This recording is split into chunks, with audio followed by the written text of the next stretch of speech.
Assalamualaikum warahmatullahi wabarakatuh. Saya Olivia Eka Devinta dari Prodi Pendidikan Matematika semester 1. Di sini saya akan mempresentasikan matkul pengantar pendidikan. Nah, yang pertama kita akan membahas mengenai aliran dalam pendidikan. Di sini ada beberapa aliran dalam pendidikan dan kita akan membahas satu persatu. Oke, yang pertama kita akan membahas mengenai aliran empirisme. Apa sih aliran empirisme itu?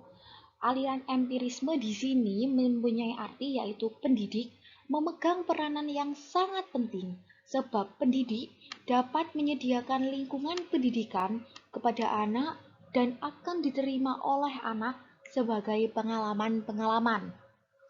Pengalaman-pengalaman itu tentunya yang sangat sesuai dengan tujuan pendidikannya. Nah, aliran empirisme ini mengatakan bahwa pembawaan itu tidak ada. Yang dimiliki anak adalah akibat pendidikan baik, sifat yang baik maupun sifat yang jelek. Jadi, perkembangan anak menjadi manusia dewasa itu sama sekali ditentukan oleh lingkungan atau dengan pendidikan dan pengalaman yang diterimanya sejak kecil. Sehingga manusia dapat menjadi apa saja atau menurut kehendak lingkungan atau pendidiknya. Nah, di sini dapat kita tarik kesimpulan bahwa sifat aliran empirisme ini tergantung sama lingkungan. Nah, penganut aliran ini masih tetap pada pendapat-pendapat yang memandang manusia sebagai makhluk yang pasif dan dapat dimanipulasi, umpama melalui modifikasi tingkah laku. Nah, yang kedua ini kita membahas tentang aliran nativisme. Apa sih aliran nativisme itu? Nah, aliran ini perkembangan individu ditentukan oleh faktor-faktor yang dibawa sejak lahir. Faktor lingkungan kurang berpengaruh terhadap perkembangan anak laki-laki dan perempuan. Nah, di sini dapat ditarik kesimpulan yaitu aliran empirisme tadi bergantung kepada lingkungan, tapi kalau aliran nativisme ini tidak bergantung pada lingkungan.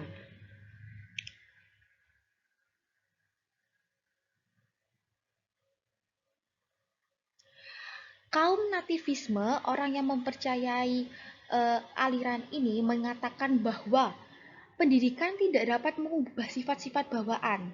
Jadi, kalau benar pendapat tersebut cuma kita mendidik karena yang jahat tidak akan menjadi baik, bagi nativisme, lingkungan sekitar tidak ada artinya, sebab lingkungan tidak berdaya dalam mempengaruhi perkembangan anak. Penganut pandangan ini menyatakan bahwa kalau anak mempunyai pembawaan baik, maka dia akan menjadi orang baik. Pembawaan buruk dan baik ini tidak dapat diubah dari kekuatan luar. Seperti itu. Nah, selanjutnya kita membahas tentang aliran naturalisme.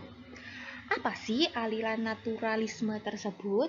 Nah, kalau aliran naturalisme ini menyatakan bahwa setiap anak yang lahir di dunia mempunyai bawaan baik. Namun, pembawaan tersebut akan menjadi rusak karena pengaruh lingkungan sehingga naturalisme sering disebut negativisme. Nah, naturalisme ini memiliki prinsip tentang proses pembelajaran, bahwa peserta didik belajar melalui pengalaman sendiri. Kemudian terjadi interaksi antara pengalaman dengan kemampuan pertumbuhan dan perkembangan di dalam diri secara alami. Nah, jadi kalau aliran naturalisme ini terjadi secara alami. Pendidikan hanya menyediakan lingkungan belajar yang menyenangkan. Pendidik berperan sebagai fasilitator atau narasumber yang menyediakan lingkungan yang mampu mendorong keberanian peserta didik ke arah pandangan yang positif dan tanggapan terhadap kebutuhan untuk memperoleh bimbingan dan sugesti dari pendidik. Nah, selanjutnya kita akan membahas mengenai aliran konvergensi. Apa sih aliran konvergensi itu? Kalau aliran konvergensi adalah perkembangan anak, baik faktor pembawaan maupun faktor lingkungan, sama-sama mempunyai peranan yang sangat penting. Nah, di sini kalau aliran konvergensi itu antara lingkungan sama bawaan itu sama-sama penting. Jadi 50% 50%. Nah, menurut pendapat William Strand berpendapat bahwa hasil pendidikan itu tergantung dari bawaan dan lingkungan. Seakan-akan dua garis yang menuju ke situ titik pertemuan. Nah, di sini ada 3 yang menuju ke satu titik pertemuan. Yang pertama adalah pembawaan, yang kedua yaitu lingkungan, dan yang ketiga yaitu hasil pendidikan atau perkembangan. Nah, selanjutnya kita akan membahas mengenai pengaruh gerakan baru dalam pendidikan terhadap pelaksanaan di Indonesia. Nah, di sini terdapat 4. Yang pertama yaitu pengajaran alam sekitar, yang kedua yaitu pengajaran pusat perhatian, yang ketiga yaitu sekolah kerja, dan yang terakhir yaitu pengajaran proyek. Kita akan bahas satu persatu. Yang pertama yaitu pengajaran alam sekitar. Nah, di pengajaran alam sekitar ini memanfaatkan alam sekitar sebagai sumber belajar. Anak akan lebih menghargai, mencintai, dan melestarikan lingkungan tersebut. Yang kedua yaitu pembelajaran pusat perhatian. Nah, di sini pendidikan dan pengajaran selalu dihubungkan dengan pusat-pusat minat anak-anak tersebut. Lalu selanjutnya yaitu sekolah kerja. Gerakan sekolah kerja dapat dipandang sebagai titik kulminasi dari pandangan-pandangan yang mementingkan pendidikan keterampilan dan pendidikan dalam pendidikan. Dengan kata lain, sekolah berkewajiban menyiapkan warga negara dengan baik. Jadi, sekolah itu mewajibkan menyiapkan generasi penerusnya secara baik.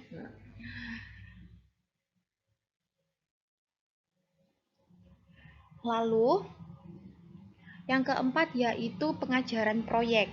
Untuk pengajaran proyek biasa pula digunakan sebagai salah satu metode mengajar di Indonesia, antara lain dengan nama mengajar proyek, pengajaran unit, dan sebagainya. Yang perlu ditekankan bahwa pengajaran proyek akan membutuhkan kemampuan untuk memandang dan memecahkan persoalan secara komprehensif. Dengan kata lain, menumbuhkan kemampuan pemecahan masalah secara multidisiplin. Karena multidisiplin ini makin lama makin penting, utamanya dalam masyarakat yang maju.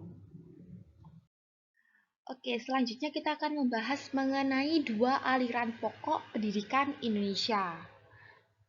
Oke, di sini kita akan membahas itu satu persatu.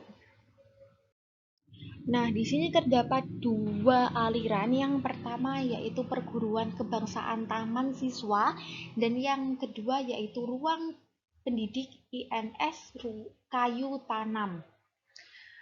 Yang pertama kita akan membahas mengenai perguruan kebangsaan taman siswa. Perguruan ini didirikan oleh Ki Hajar Dewantara pada tanggal 3 Juli 1932 di Yogyakarta. Taman siswa telah meliputi semua jenjang persekolahan, dari pendidikan persekolahan, pendidikan dasar, pendidikan menengah, dan hingga pendidikan tinggi. Nah, di sini perguruan kebangsaan taman siswa memiliki 2 tujuan. Yang pertama yaitu sebagai badan perjuangan kebudayaan dan pembangunan masyarakat yang tertib dan damai, dan yang kedua yaitu membangun anak didik menjadi manusia yang merdeka lahir dan batin. Selain itu, terdapat upaya-upaya pendidikan di perguruan ini, Ada beberapa usaha yang dilakukan oleh taman siswa ini adalah menyiapkan peserta didik yang cerdas dan memiliki kecakapan hidup. Dalam ruang lingkup eksternal, taman siswa membentuk pusat-pusat kegiatan masyarakat. Dan perguruan ini juga membuahkan hasil. Nah, taman siswa ini berhasil mengemukakan tentang pendidikan nasional.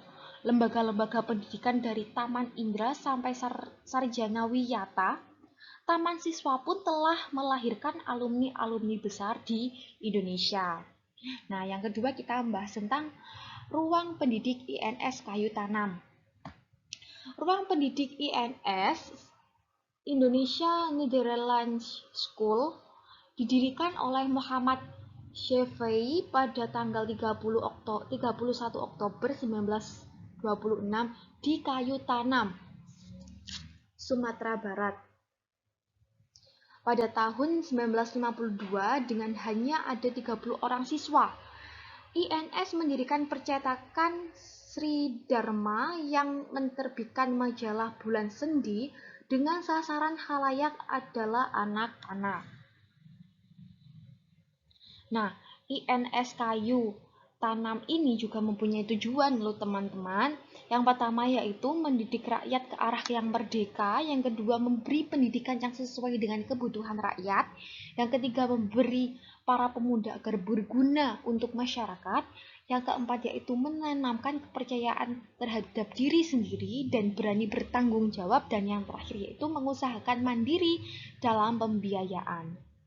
Nah, INS Kayu Tanam juga memiliki beberapa usaha. Yang pertama yaitu dalam bidang kelembagaan. Yang kedua yaitu menyelenggarakan berbagai jenjang pendidikan dan memiliki program khusus untuk menjadi guru.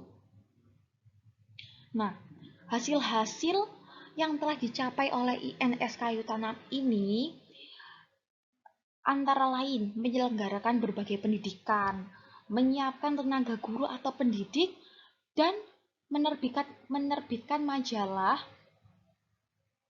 anak-anak sendi dan buku-buku pelajaran dan usaha yang dilakukan. Dan banyak usaha yang dilakukan. Seperti itu. Terima kasih.